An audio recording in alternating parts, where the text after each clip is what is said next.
Matumizi ya mfumo wa kielektroniki wa usimamizi wa mashauri ambao ni SMS kwa usajili na ufuatiliaji wa mashauri. Kwa kupitia mfumo huu unaweza kusajili na kufuatilia shauri lako. Unaingia, una login, una file, unaangalia mtiririko wa mwenendo, kuna wengine wana access na judgments kwa mahakama kuu, unaweza ukadownload hukumu yako kwa haraka kabisa. Kwa hiyo tunategemea miaka ijayo na sisi huku chini itakuwa huduma hiyo imeshushwa, mtu yoyote ataweza kuaccess hukumu hata ya mahakama ya mwanzo kwenye mfumo. Lakini pia hali hii imeweza kupunguza adha ya utafutaji wa mafaili au mrundikano wa mafaili. Kwa sasa tunatunza kumbukumbu zetu kielektroniki. Kwa hiyo shauri litakuwepo kwenye digital file, kwenye mfumo, hamna karatasi. Tumepunguza upotevu wa nyaraka, tumepunguza foleni ya kuomba nakala ya hukumu, foleni ya kuomba nakala ya mwenendo wa shauri, kwa sababu kila kitu kiko kidigitali. Ukifika una login, una print, ni dakika moja unachukua nakala zako. Lakini pia tumeweza kuimarika kwa upatikanaji wa taarifa za mashauri. Ukitaka kujua kesi ngapi zimefunguliwa mahakama gani, ni kiasi cha kuingia kwenye mfumo na utaweza kuona. Tumeboresha kwa ujumla, tumeweza kuboresha huduma za wateja wa mahakama. Haya yote yanaifanya mahakama kuwa ya kisasa zaidi na yenye ufanisi mkubwa. Kando ya haya tuna changamoto ambazo ndio hizi mheshimiwa mgeni wa heshima alikuwa amezizungumzia. Kutokana na ratiba yake ilibidi tumtangulize. Changamoto ya kwanza tulionayo ni uelewa mdogo wa sheria kwa baadhi ya wananchi. Wengine bado hawajui haki zao na taratibu sahihi za kufuata wanapopata migogoro. Hali hii husababisha migogoro kuchelewa kufikishwa mahakamani, baadhi ya watu kujichukulia sheria mikononi, upotevu wa haki kwa kutofuata taratibu. Kwa hayo yote tunasema kwamba mahakama itaendelea kuongeza juhudi za utoaji wa elimu ya sheria kwa umma ili kuongeza uelewa wa kisheria. Changamoto nyingine tulionayo ni huduma ya umeme na miundombinu ya TEHAMA. Kama ilivyosemwa hapo awali, tumehama kutoka kutumia karatasi na tunatumia TEHAMA. Kwa hiyo tunahitaji resources ambazo ni umeme mojawapo. Ndiyo tuna backups generators, lakini ukiwa katikati ya shauri umeme ukakatika, usubiri uwashe generator, tayari ni psychological disturbance kwa hakimu, kwa mwendesha mashtaka, kwa yote mdau yule anayekuwa mahakamani. Tayari inakuwa imetusumbua, mtiririko wa haki unakuwa umekwama. Ile kuweza kurudi kwenye system baada ya kuwasha generator nayo inakuwa tayari imetudisturb. Lakini kando ya hapa, kelele ni nyingi za generator, ila ndio tuna backups zile, lakini nazo ni gharama. Kwa hiyo tulikuwa tunaomba ushirikiano kwenye swala hili ambalo Mheshimiwa DC alishalizungumzia na ametuahidi kwamba analifanyia kazi, na litahitajika zaidi pale tunapohamia kwenye jengo jipya, kwa sababu pale kila kitu kinahitaji umeme. Na sasa hivi kuzungumzia swala la umeme mwaka 2026 sio kitu kizuri sana.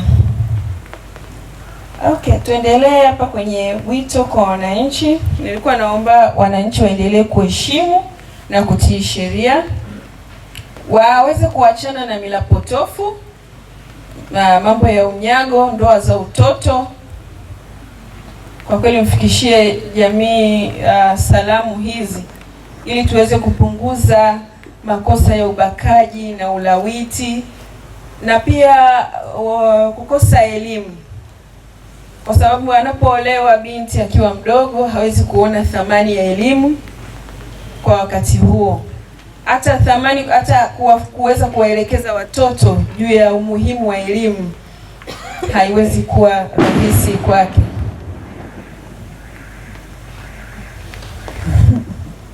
Mahakama ya Tanzania, Jamhuri ya Muungano wa Tanzania, kazi na utu. Mmesikia kazi pale imepiga po. Sawa, tuweze kuendelea.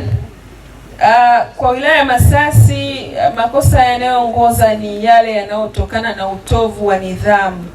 Na utovu wa nidhamu kiini chake ni ukosefu wa elimu na malezi mabovu yanayoletwa na tabia ya mara nyingi kuvunja ndoa za utotoni, kutokuthamini elimu. Kwa hiyo tujitahidi tuweze kupunguza hayo mambo. Jambo lingine nalowaomba wananchi ni kuepuka kujichukulia sheria mkononi.